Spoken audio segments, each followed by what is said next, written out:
not an ideal first half at all. It was, there was a lot in there. You're not a play, but you're a block away. You're a catch away. There's a whole bunch of stuff in the protection game. They brought a lot of pressure, and I thought our guys, hung in there through it, and we just, I thought the adjustments we made at halftime, I thought the way we came back out after half was a whole lot better, and, to have a win, learning lessons after a win is a whole lot better than learning lessons after a loss, and taking it into a bye week gives us some time to cure up a couple things. But overall, I thought the first half, not our style of play. I thought the second half was a whole lot better, and happy to get out of there with a win.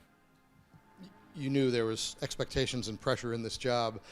Did you expect to be booed at halftime of your home opener? I don't know if I expect to be booed, but I don't know. I might have booed too. There was enough in there that we just didn't do well. But again, I think that support has to be there from this community and from this crowd, one way or the other. And you like to focus on the positives and for them to stay positive with it. But ultimately, they have their right to do what they want to do out there. But I thought. When we came back in the second half and to reunite that crowd and re-engage, our players, felt a whole lot better.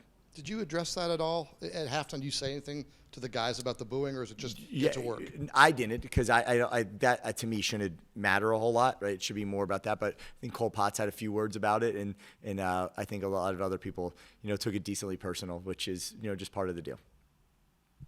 So one stat for you. You guys held them 2 for 15 on third down, but then they were able to turn that around and find some success on fourth down. Yeah, what was 4 for 6 or something. Yeah, 4 for 6. What was their offense doing that kind of allowed them to succeed on those? Well, I thought they did a great job of getting the back out. They just, that back was out of the backfield all day, and they even had some screens. That out there with the back coming out and the 2 tight ends into the boundary blocking. I thought they did a good job of having some rub routes, and then on that fourth down with the tight end delay coming across the field, Ray was in just got play through the ball. He just lost him at the beginning. That's a tough one on 4th and 3 or 4, whatever that was at that time. He's playing into the run, and that tight end just slips right out past him, and he catches up at the end and then makes the tackle. Probably needs to play through his hands, but there was a lot of things that they executed well on those fourth downs. I thought, again, we did well on third down, but when they get to fourth down, they're not afraid to go on almost every single one of them. It keeps them in this game. Instead of them punting, it keeps them in this game. And then for you guys on offense, Tyler came out in the start of the second half and really helped you guys through that drive. How important was that just to start the third quarter? Well, very important. It's really important to get downhill, right? It's important to get downhill and start getting some positive yards. And Tyler's a big back. He keeps his pad level down. He drives his knees, and he does a really nice job, running inside the tackles. I thought, then one of the final plays when Zoe pulled it, we need to get the first down to get to the 2-minute warning, and then we could kneel it out the rest of the way after that, because they were out of timeouts. And I thought Zoe pulling that one, because they went double edge on both, corner blitz, safety blitz, the whole thing. They were selling out, and they should be at that moment. So I thought Zoe having that play, when I was excited for Tyler to carry it through that, it did not look good, and then all of a sudden Zoe had the ball around the edge for the first down, which sealed it. And what's it like having someone like George that can, handle it, running the ball and catching it? I mean, it's awesome. He can do anything, right? He's a really unbelievable football player, and I thought he, proved just how good he is today.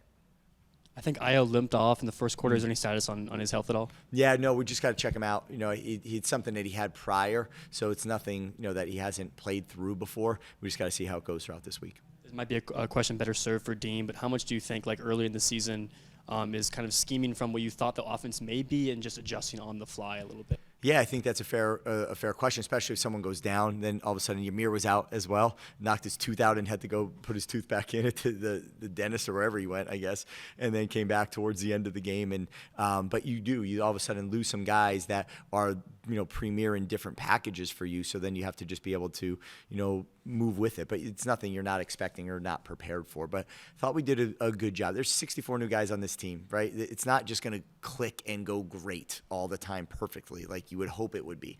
And I thought, last week it did go well. This week you put a couple things on film. They find a couple things, and now we got to make sure we go back and say, what is it exactly they were trying to attack, and what do we not notice in some way, shape, or form? Again, the back out is one thing that shows up quite a bit. And then just those fourth downs, what's our identity in those moments, offensively and defensively, and let's just make sure we're, in position to get off the field, but then also to convert when it's our side. Because it really does, those are plays that are turning the ball over or keeping that drive alive, and with it comes a whole lot of time off the clock, sometimes points. Those are crucial moments that, we just got to really, keep focusing on and keep getting better with. Before digging into the film, how would you rate Alonzo's performance? I don't know. I got to watch the film a little bit. I thought he stood in there, man. His hand was busted up. He was bleeding all over the place. And, he was able to run the ball, pulling it again at the end. And I thought he made some good throws. I just don't – I got to go see what was downfield, and just exactly, where we're at. I was more watching the protection at times, and I just got to see exactly, what he was seeing downfield, because the check down or the ability to pull it down and try to run, but when there's so much pressure, there's really no lanes to do that in. So the running back had to stay in. He had to find lanes. It was hard to find. Were we winning downfield? That's the ultimate question. You talk about Alonzo being under some pressure, and then obviously the running game was tough to come up with in the first half. Are you satisfied with the offensive line play so far through 2 games? Or Well, not if you can't run the ball at times, right? But I am satisfied with how they came together. I'm satisfied with who they are. I'm satisfied with how they prepare and play and practice. I'm satisfied with all of that. I just think that I think also the running backs maybe missed a read or two in there, where there's things that were open a little more than what it might have looked like, and they just couldn't convert that. So there's a whole lot. Again, we just got to go back and dig into. I thought they protect well. We had a lot of time back there. There was many moments where he was standing back there with a whole bunch of time. And then in the run game, I think when you go back and watch it, you're going to see that you're close. Like, you're really, really close. We just got to do a little bit of a better job with, making sure that you're one block off or you're one read from the running back off. And those two things, we just got to make sure that we're, all clicking on all cylinders. Again, it's all – This is all new to these guys. That many new guys on the team, that many new guys on the offense. You have 2 guys returning from last year. So that stuff takes a second for everybody to get on the same page. I thought the second half, though, we gelled together and we came together. Coming out of halftime, that's what I was excited about, is that there was moments where you didn't feel as together, and then you got to that second half and you felt this whole thing, just reunite. And that's really important, that we use that momentum carry that into this bye week.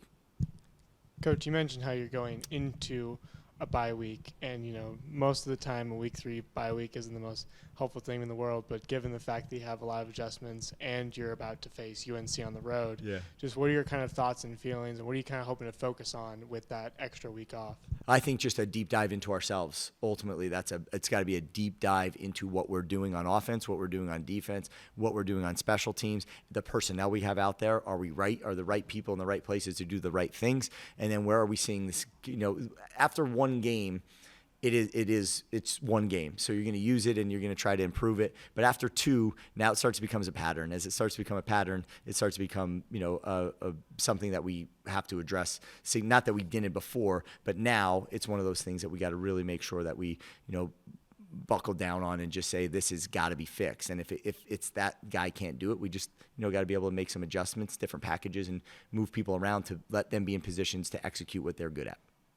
What was the decision-making process at the end of the first quarter, where it looked like you guys may go for it on 4th down, but then at the start of the second, you sent out Noe for the kick? We were not going to go for it. The wind was blowing this way, right? So we did not want to kick the field goal over there. So we're going to let the clock burn out, but we didn't want to just let the clock burn out. So we were trying to see if they jump off sides, and if they would jump off sides, maybe we have a free play, take a touchdown. If not, we're taking it into the quarter. We're never calling a play there, taking it into the quarter and kicking the field goal with the wind at his back over here.